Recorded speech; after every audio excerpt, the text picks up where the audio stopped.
once again, and welcome everyone to the first episode of the Redstone tutorials. Now, today it's going to be basic inputs and outputs. And while pretty much everyone knows how to do this, you sort of have to start with the basics.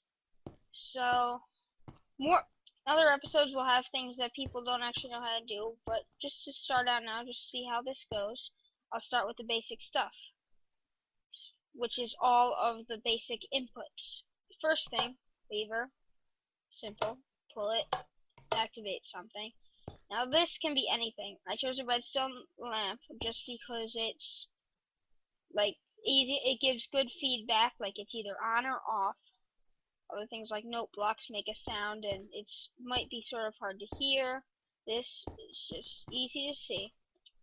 Pressure plate, you stand on it, activates. Daylight sensor. Now, gonna quickly set the time to night, and as you can see, this goes off. Basically, wait a minute there. Okay, there we go. Basically, it detects whether it's sunlight out or not. Which is pretty useful. Now this is showing off both the button and the redstone repeater. The redstone repeater creates a delay. You can adjust this to make the delay longer or shorter. You press the button and that activates. See? Okay. Pretty basic. Now this is just another pressure plate like that. Except the only thing with this is you can't throw items onto it. You can throw items onto this. And the redstone torch, set up in a basic inverter. Basically, what this does is, when this turns on, the redstone torch turns off. The redstone torch is what's powering this, not this. And when you activate redstone on a block that's connected to the redstone torch, the redstone signal sort of goes through the block into the redstone and deactivates the redstone. That's one of the basic properties of redstone, and it turns the torch off, which therefore turns the redstone signal off.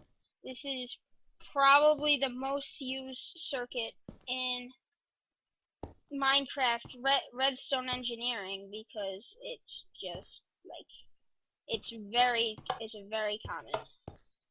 Now these are item pressure plates. Now I'm gonna need to get a lot of items here. Let's just go with diamonds, because as you can see, when you press 1, it activates the first block.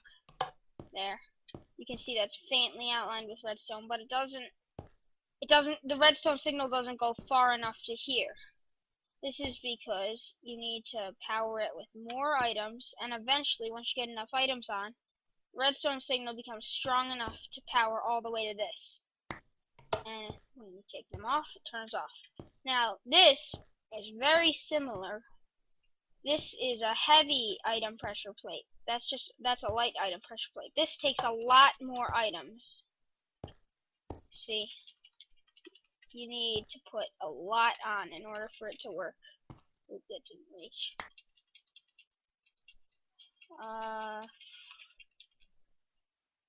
And finally, after well, I had a full stack, so that's about like 43, I believe.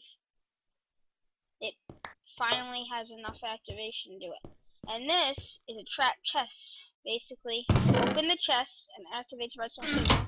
You can use this as a trap for people that try to steal your stuff in a multiplayer server.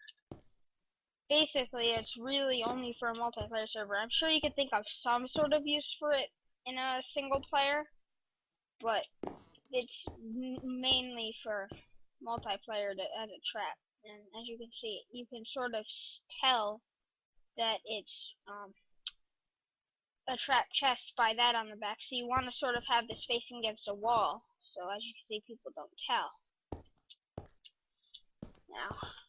Now, these are outputs. I use levers for all these because I'm showcasing the outputs with this. These are all the things that you can activate, that you can use redstone on them to activate. So, door, Now, you can use this will work on wooden doors also, but iron doors can't be activated by hand. They have to be activated by redstone, and they both do the same thing. Now, sticky piston. It's the same idea with also a regular piston, except the sticky piston. Let me just quickly get something here.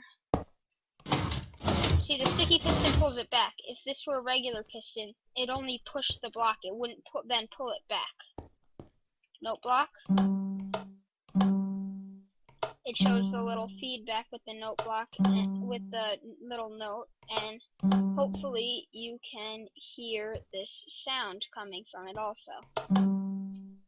Okay, dispenser. See arrows in it. It fires out an arrow. Now, for most items, it'll just drop it out. But I did an arrow because in this, the dropper, a modified version of the dispenser, it will drop out anything. This will drop out most things, but it'll shoot out arrows and fire charges, whereas this will just drop out anything, which is the main difference.